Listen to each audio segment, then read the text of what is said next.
Glenn here. I could be wrong, but it looks to me like the way that we talk about those with whom we disagree has changed. I could be wrong. For example, look at the way that progressives, and I think that's a terrible label to use, but it exists, and so that's too bad. Look at the way that progressives engage with religious conservatism.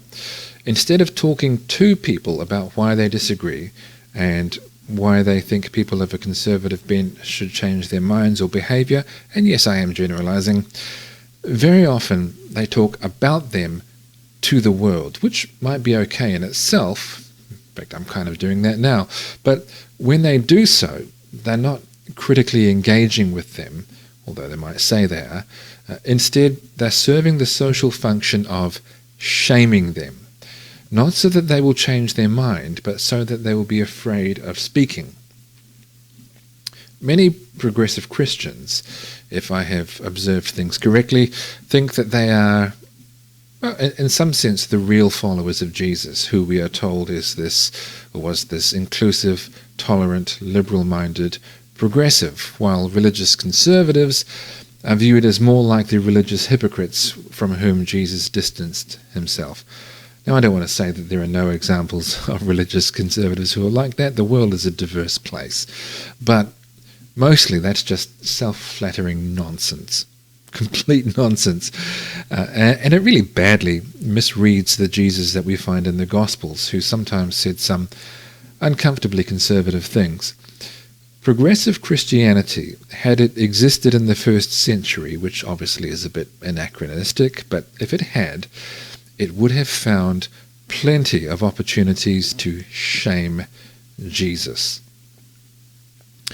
Jesus wants to see himself as the friend of outcasts, but actually, this old-time religionist reinforces the biggest social barrier of them all. His token gestures to women are just that, gestures. He lets a woman wash his feet. Oh, what a privilege. He gives a nice verbal gesture about how her story will be told throughout history. Well, that's lovely. A story reinforcing the servitude of a woman to a man. What a novelty. He tells a sex-positive woman who was caught having sex with a married man to go and sin no more. Generously, he doesn't let people kill her. Sin no more. Not so much as a reference to the man. If Jesus had been a woman and seen the real injustice going on, his first and only reply would have been, "Where's the man who used his power to trap this woman?" He doesn't actively oppress women, so his conservative friends tell us anyway. He doesn't say the overtly sexist things that other men say. Sorry, buddy, but we want the bar to be raised a little higher. He has 12 special followers. 12. And no surprise, it's a boys' club. How about this for a gesture with real meaning? If we're equal, let's see half the apostles showing us that you don't need a penis to hold a position. A mere 6 women. No? What about 5? No, not 4, 3, 2, not even 1. 12 wasted opportunities. The total absence of women in Jesus' inner circle is very telling. People are going to look at Jesus as an example, and his actions, or lack of action, speak loudly. What a terrible message to give our daughters who might feel led to leadership in Jesus' church. If Jesus wants us to take him seriously as a champion of inclusiveness, if he wants to prove that being his followers is a safe place for us, he needs to change his tune on marriage and change it right now. We live in a religious culture with a heteronormative view on marriage. You can have it if you love members of the opposite sex, but LGBTI are second class. No love for them. Silence is acquiescence, and Jesus never, not even once, uses his influence to promote change towards a more loving, open, courageously inclusive approach to marriage. But it gets worse. When he is asked about marriage, here was his chance.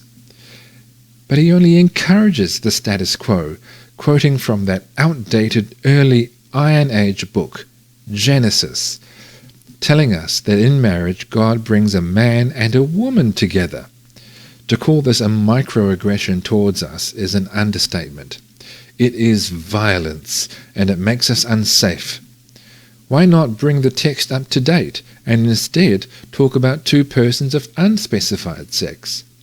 Why reinforce the hate and exclusion that so many of us face on a daily basis, robbing us of our personhood and existence? We want Jesus' church, if he manages to establish one, given how he's obviously on the wrong side of history, to be an opportunity, a place where we can carve out a faith for us, not a place where he lays down the law. Celebrate, don't perpetuate the hate. It's time for this group of followers, this inner circle of males and the women who are allowed to tag along, to rethink whether or not they want this man's legacy. You fishermen, tradespeople, merchants who invite Jesus into your homes have made your decision. I'm ending business with you and calling on everyone I know to do the same.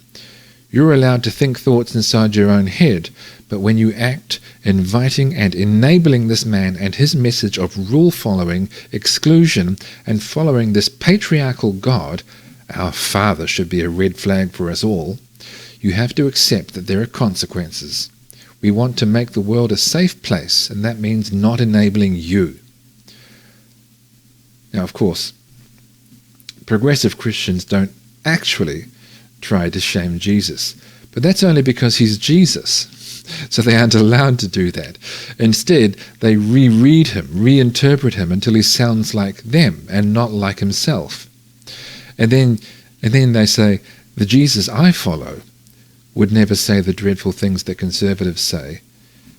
But had Jesus not said and done those things, if, say, a rival religious leader had done it, the criticisms would practically write themselves.